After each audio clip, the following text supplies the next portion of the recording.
जय हिंद दोस्तों, स्वागत है आपका लाल लर्निंग एकेडमी में। आइए आज पढ़ते हैं पर्यावरण की क्लास में पर्यावरण का अगला चरण।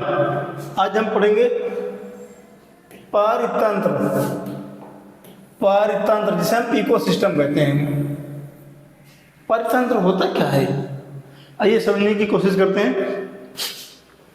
जब जीव जंतु पौधे जल वायु और भूमि मिलकर जीवन का तंत्र बनाते हैं, मतलब पेड़ पौधे जल वायु एक दूसरे से संबद्ध होते हैं, एक चरण बनाते हैं, जीवन तंत्र का निर्माण करते हैं, उसे पारितंत्र कहते हैं। प्रत्येक जीव को एक दूसरे पर निर्भर रहना पड़ता है या निर्भर होता है या निर्भर करता है, उसे ही पारितंत्र कहते हैं। जैसे ए बी पर निर्भर है, बी सी पर निर्भर है, सी डी पर निर्भर है और डी वापस से ए पर निर्भर है। इसी निर्भरता को पारितंत्र कहा जाता है। साधारण शब्दों में इसी निर्भरता को पारितंत्र कहा जाता है। उदाहरण लेके चल रहे हैं। जैसे तालाब का पारितंत्र किस प्रकार, मछली है, बत्तख है, फाई है, जल है, सूर्य का प्रकाश है। जैसे एक तालाब है, उसमें मछली भी है, बत्तख भी है, काई भी है, जल है, सूर्य का प्रकाश, ये सारे एक दूसरे से संबद्ध हैं। इसे हम तालाब का पारितंत्र कह सकते हैं। तालाब का पारितंत्र।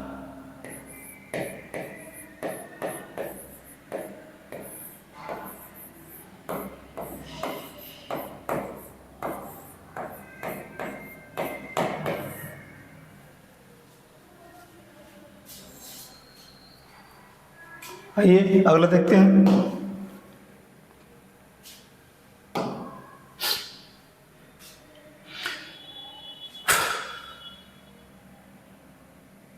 पर्यावरण प्राकृतिक और मानवीय होता है। जैसे पर्यावरण के पर्यावरण के तीन घटक होते हैं, प्राकृतिक, मानव निर्मित और मानव। जीव जंतु पौधे मनुष्य परस्पर जुड़े होते हैं। पारितंत्र जीवन का आधार है।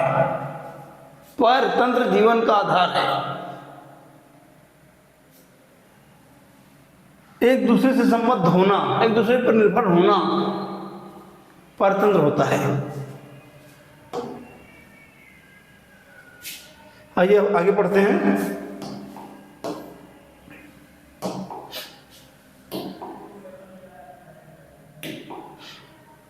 पृथ्वी की आंतरिक संरचना तीन भागों में बटी होती है, भूपर्पटी, मेटल और कोर। भूपर्पटी सबसे ऊपरी सतह, मेटल उसके आंतरिक सतह,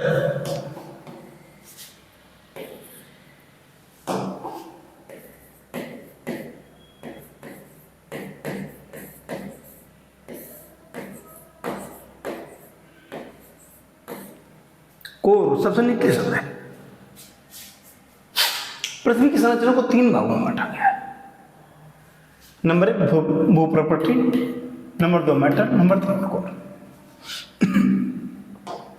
अब भूप्रपटी को हम समझने को कोशिश करते हैं। जैसे कृष्ण कहते हैं, यह पृथ्वी की सबसे ऊपरी और पतली परत होती है। मान लीजिए पृथ्वी है, इनको तीन भागों में डिवाइड किया गया है। अब ये हो गई क्या, भूपर्पटी।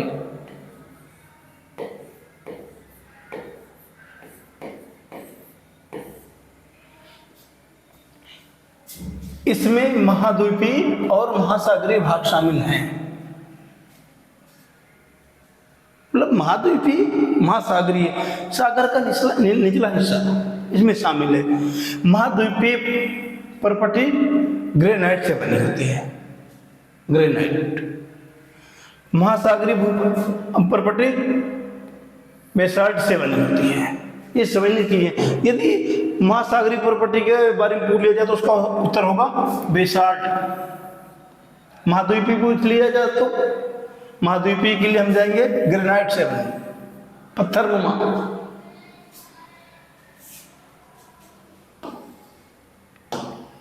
अब हम मेटल और कोर समझेंगे, मतलब दूसरी और तीसरी परत के बारे में, पृथ्वी की दूसरी और तीसरी परत के बारे में पढ़ेंगे। मेटल ये भूपर्वती के नीचे की मोटी परत है। अभी हमने बनाया था पृथ्वी का फ्रेम, ऊपर हो गई भूपर्वती, ये नंबर 2 के हो गए क्या, मेटल।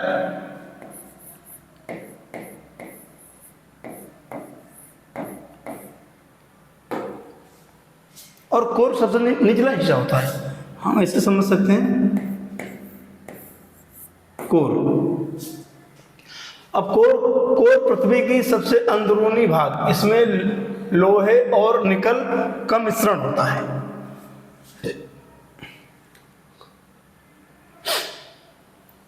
अब कोर को हम परिभाषित कैसे, कोर को समझेंगे कैसे, बाहरी से जो तरल होता है और आंतरिक ठोस होता है। बाहरी जो उसकी परिस्थिति होती है, जो स्थिति होती है, जो स्वभाव होता है, वो तरल होता है, एकदम मुलायम, चिपचिपा, गीला। और आंतरिक अंदर से एकदम ठोस। अब आगे पढ़ते हैं। पृथ्वी की 3 परतें होती है, आपने पढ़ लिया, भूपर्वतीय, महाद्वीपीय और महासागरीय भाग होते हैं। कोर में लोहा और निकल पाया जाता है, ये मैंने बता दिया आपको।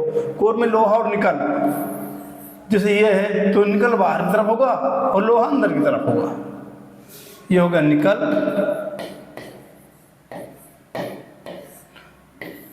और ये हो गया लोहा। यह निकल से तात्पर्य एक पदार्थ से है, धातु से, निकलने से नहीं है। निकल एक क्या है, धातु। सवाल बन सकता है निकल क्या है, निकल एक धातु है, निकल एक धातु है। चलिए आगे बढ़ते हैं। पृथ्वी की पर्पटी शैलों से बनी होती है, मतलब जो पृथ्वी का ऊपरा भाग है, ऊपरा भाग है जो, ये जो भाग है, इनमें भी कई शैलें होती हैं। शैलें मुख्यतः 3 प्रकार की होती हैं, अभी आगे पढ़ेंगे। ये देखिए शैलों के प्रकार, आग्नेय शैल, अवसादी शैल और रूपांतर शैल। इनमें कई हिस्से होते हैं, जो आग्नेय शैल होते हैं, अवसादी शैल भी होते हैं और रूपांतरित। कहने का मतलब यह है कि पृथ्वी की 3 परतें हैं और प्रथम परत में 3 प्रकार की शैलें पाई जाती हैं, आग्नेय शैल, अवसादी शैल और रूपांतरित शैल। बिल्कुल सिंपल है, समझने की कोशिश करिए। आग्नेय शैल, अवसादी शैल और रूपांतरित शैल, ये इस वाले भाग का हिस्सा है। अभी हमारे 2 नंबर और 3 नंबर तो शेष हैं, आइए समझते हैं। शैल चक्र क्या है, शैल चक्र समझते हैं। एक प्रकार की शैल समय के साथ दूसरे प्रकार में बदल सकती है। जैसे मान लीजिए रूपांतरित शैल आग्नेय शैल में परिवर्तित हो सकती है, आग्नेय हो सकता है कि रूपांतरित में परिवर्तित हो जाए, बदल सकती है, कंफर्म नहीं है, समय के साथ बदल सकती है। इसे ही शैल चक्र कहते हैं, एक दूसरे में बदलना, शैल चक्र।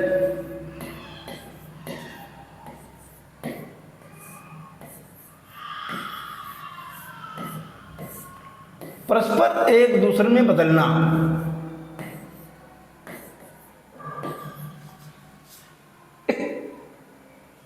घूमने की दिशा समझ लीजिए, बदलने की दिशा होती है, एक दूसरे में बदलना। आगे से रूपांतरित दूसरे में,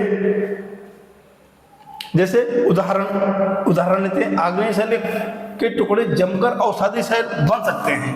मतलब आग्नेय शैल के टुकड़े अवसादी शैल में बदल सकते हैं, इसे शैल चक्र कहते हैं। एक शैल का दूसरे शैल में परिवर्तित होना शैल चक्र कहलाता है। शैल चक्र, एक शैल का दूसरे शैल में बदलना शैल चक्र कहलाता है। खनिज और उनके उपयोग बहुत ही महत्वपूर्ण। बहुत ही महत्वपूर्ण। जैसे लोहा, लोहा का उद्योगों में, कारखानों में भरपूर मात्रा में। कल्पना करिए अगर लोहे का आविष्कार ना होता तो मानव जीवन कैसा होता। आपके घर में खिड़की, दरवाजे, साइकिल, मोटरसाइकिल, कार, बस, रेलगाड़ी, जलयान, कई यातायात, घर बनाने में सरियों का उपयोग, घरों में,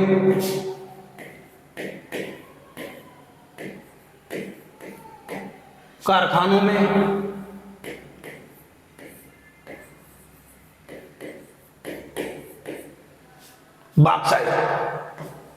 बॉक्साइट का प्रयोग कहां करते हैं?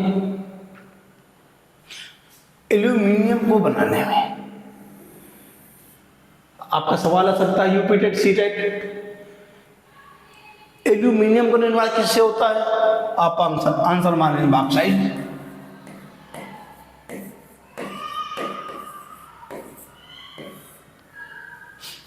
कोयला, नंबर 3 कोयला ऊर्जा का स्रोत। कोयला ऊर्जा स्रोत है, लेकिन यहां से प्रदूषण भी होता है। आपको ऊर्जा तो मिलेगी, साथ में प्रदूषण मुफ्त मिलेगा, इसलिए इसका सीमित प्रयोग करना चाहिए। जैसे पहले हमारी ट्रेनें होती थी कोयले से चलती थी, फिर डीजल से चली, वर्तमान में बिजली से। तो कोयला जो है ऊर्जा का बहुत बड़ा स्रोत है।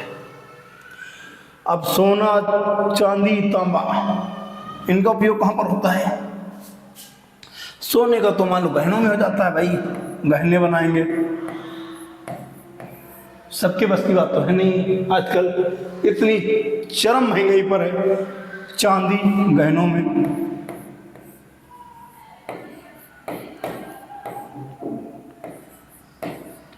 तांबा, प्राचीन काल में इनके गहने बनते थे, वर्तमान में भी बनते हैं, लेकिन सीमित मात्रा में।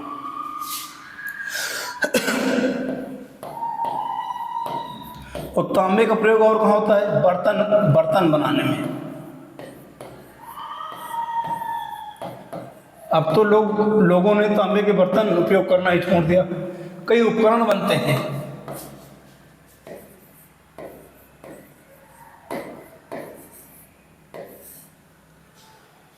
ये धातुएं हैं। सोचिए हमारे जीवन में इनका कितना महत्वपूर्ण भाग है, महत्वपूर्ण स्थान है।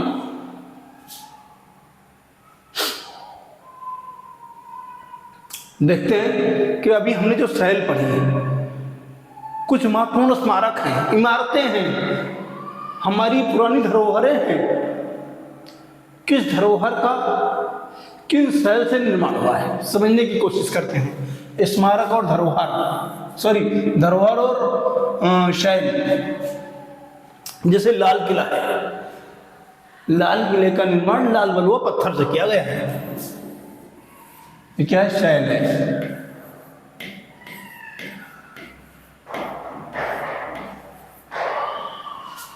ताजमहल विश्व के 7 अजूबों या आश्चर्यों में से एक, संगमरमर से बना, सफेद संगमरमर।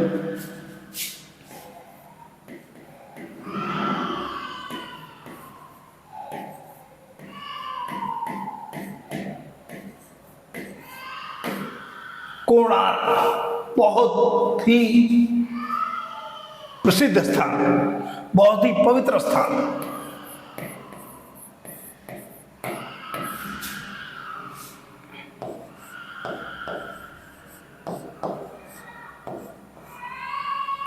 कोणार्क में कौन सा मंदिर है? सूर्य मंदिर है। प्रश्न बन सकता है, कोणार्क का मशहूर मंदिर, उसका नाम क्या है? सूर्य मंदिर।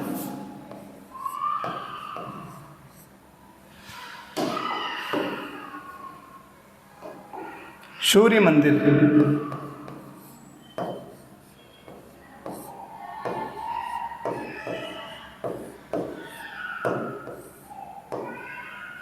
ये ग्रेनाइट से बना हुआ है, बहुत ही सुंदर, बहुत ही आकर्षक मंदिर। प्राचीन मंदिर।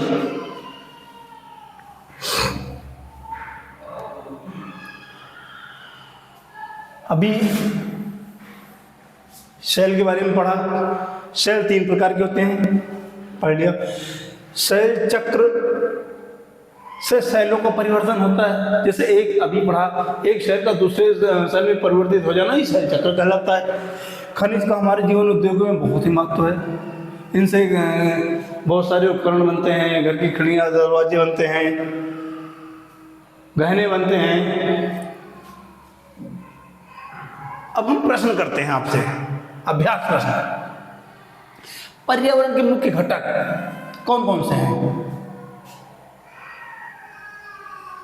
भू प्रॉपर्टी और मैटर में क्या अंतर होता है? शैलों के 3 प्रकार उदाहरण से समझाइए।